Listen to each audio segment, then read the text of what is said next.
এবার কি ভারত হারাতে বসেছে নিজেদের গুরুত্বপূর্ণ অঞ্চল সেভেন সিস্টার্স? সেখানকার ৭ রাজ্য কি ভারতের সাথে থাকবে নাকি আলাদা হবে? প্রতিবেশী দেশ বাংলাদেশকে অস্থির করতে গিয়ে কি এবার নিজেরাই জ্বলে পুড়ে ছাই হচ্ছে ভারত? এত ড্রোন কোথায় পেল মণিপুরের বিদ্রোহীরা?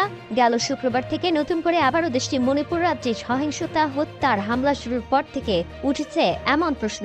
বিশ্লেষকরা বলছেন, ভারতের অভ্যন্তরীণ সংঘাতের ইতিহাসে এর আগে কখনো এত ব্যাপক পরিমাণে ড্রোন হামলা চালায়নি কোনো বিদ্রোহী গোষ্ঠী। রাষ্ট্রের বিরুদ্ধে এতটা জ্বলে ওঠেনি কখনোই। রকেট, ড্রোন আর গ্রেনেড দিয়ে বিভিন্ন জায়গায় হামলা চালিয়েছে কুকি বিদ্রোহীরা। রকেট দিয়ে এর আগে হামলা হলেও এত ড্রোন হামলা এর আগে কখনো হয়নি। আগ থেকেই নানা ইস্যুতে জ্বলতে থাকা সেভেন সিস্টার্সে মণিপুর রাজ্য গেল শুক্রবার থেকে নতুন করে আবার অশান্ত অগ্নিগর্ভ হয়ে উঠেছে, তবে এবার আরও ভয়াবহ আকারে। শনিবার মণিপুরের জিরিবাম ও বিষ্ণুপুর জেলায় আইনশৃঙ্খলা বাহিনীর সাথে বিদ্রোহীদের ভয়াবহ সংঘাত, বন্দুকযুদ্ধ হয়, ড্রোন, রকেট ও গ্রেনেড হামলার পাশাপাশি গুলিও করে বিদ্রোহীরা। এতে অন্তত ৬ জনের মৃত্যুর খবর পাওয়া গেছে।